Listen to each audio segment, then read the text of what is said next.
어머니 장례식 불참한 형수입니다. 일단 제목으로 거진 다 설명이 되는데 말이죠. 자, 집단 지성의 판단을 받아보고 싶으시다면서 카톡으로 주셨어요.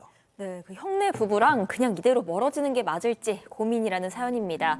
사연자는 사남매 중에 둘째입니다. 그런데 큰형은요, 가족 모임에 가끔씩 얼굴 비추는 정도였는데 형수는 그마저도 안 합니다. 늘 아프다, 일 있다 이런 핑계로 빠지더니 최근 몇 년간은 그냥 얼굴도 못 봤다는 겁니다.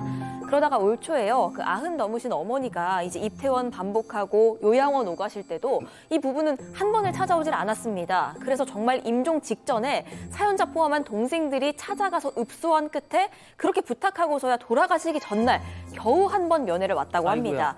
하지만 결국 돌아가셨고요. 그런데 장례식을 치르는데 또 형만 온 겁니다. 에? 형수 왜 와놨냐 이유를 물어보니까 점쟁이가 네 형수한테 상갓집 가지 말라더라 라는 겁니다. 그러면서 사무제까지도 불참을 했습니다.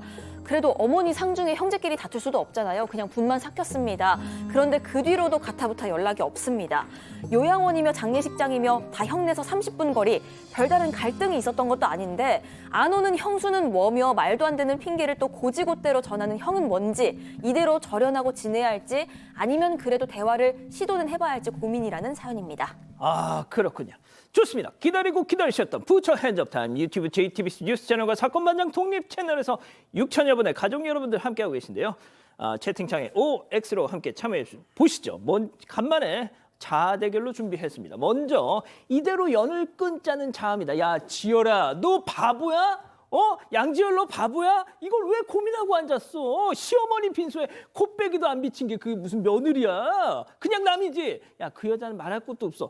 네 큰형도 사람 아니야. 어차피 어머니 가시면서 부모라는 연결고리도 끊어졌으니까 그런 것들하고는 의절하고 살아, 동그라미.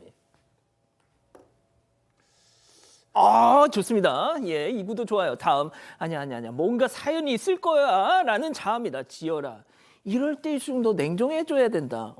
너 형이랑 형수랑 이 문제를 흉금을 터놓고 대화한 적 있어 없어? 없지? 거봐, 아무리 점쟁이 때문에 맏며느리가 빈소에 안 왔겠냐? 네가 모르는 큰형 네하고의 엄니하고의 뭐가 있었던 거야 이거. 당장 말고 49제 지나고 나서 다시 얘기해봐. X. 예.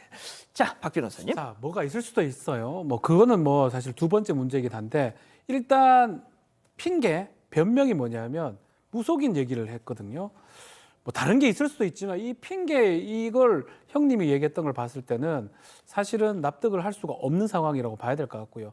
의절을 해서 완전히 끊자 이게 아니고 대화를 더 이상 할 수 있는 상황인지 의문입니다. 형수가 아니면 형님이 다시 얘기를 한다는 건 모르겠지만 이분이 직접 어떻게 하는 거는 그럴 필요는 전 없는 상황이 아닌가 그렇게 생각이 듭니다. 자, 교수님.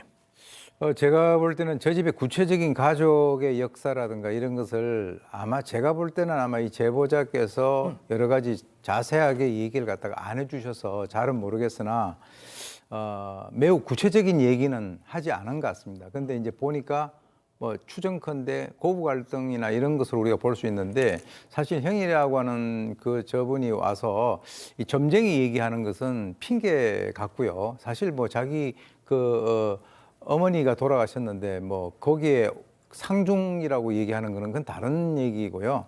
그리고 이제 어떻게 보면 조금 전에 우리 박 변호사님 얘기하셨었는데 대화의 단계는 이미 지나갔다라고 저는 봅니다. 그래서 그쪽에 사는 데가 30분밖에 걸리지 않는다 이런 거하고는 별로 의미가 없는 것이고요. 그냥 저 상황에서 다시 만나서 대화를 한다고 해도 과연 어떤 식으로 뭔가 좀 나아질 수 있을까라고 하는 그런 가능성은 전혀 보이지 않으니까 각자 알아서 그냥 절연하고 사는 것이 좋을 것 같습니다. 자, 미스터 소수 의견. 저도 저 형이나 형수에 대해서 좀 옹호하고 싶은 생각은 단 하나도 없습니다. 일도 없는데 다만 고민 끝에 의절까지는 아닌 것 같다라는 거예요. 그냥 저는 돌아가신 어머니께서도 의절을 원하진 않으셨을 것 같아서 스럽고요. 혹시 무속도 넓은 의미의 종교라고 볼 수 있는데요. 그 넓은 의미의 종교라는 게 결국에는 우리가 알 수 없는 세계에 대한 불안감을 걱정을 해소로 덜어주는 역할을 하는 거잖아요. 긍정적으로는. 그런데 망자가 가는 길을 막는 그런 종교라면요, 저는 그건 종교가 아니라고 봅니다. 혹시라도 주변에 무속이나 이런 걸 평소에 좀 들으시더라도 상가에 가지 말라는 식의 조언을 하는 집이 있다면 거기를 의존하십시오. 오, 그렇군요. 이거 우리 가족 여러분들한테 투표 받아봤잖아요. 네, 저희가 투표 받아봤는데요. 90%가 그게 말이 되냐, 이거 뭐 어떻게 이론의 여지가 없다 선택을 해주셨고요. 10%는 그래도 뭔가 모르는 사연이 있을 수가 있다 이런 의견 주셨습니다. 실시간으로도 댓글 올려주시고 계신데요. 박무은님, 우리 집도 맞이네가 하나도 안 왔어요. 근데 아이고야. 저희는 다 의절했습니다. 아이고야. 그 집 아들내미 결혼식에 아무도 안 갔어요. 아이고야. 하셨고요.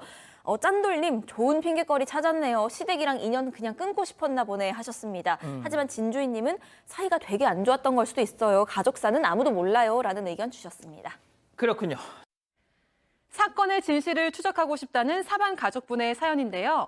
궁금하시다면 사건반장 유튜브 채널을 구독해주세요.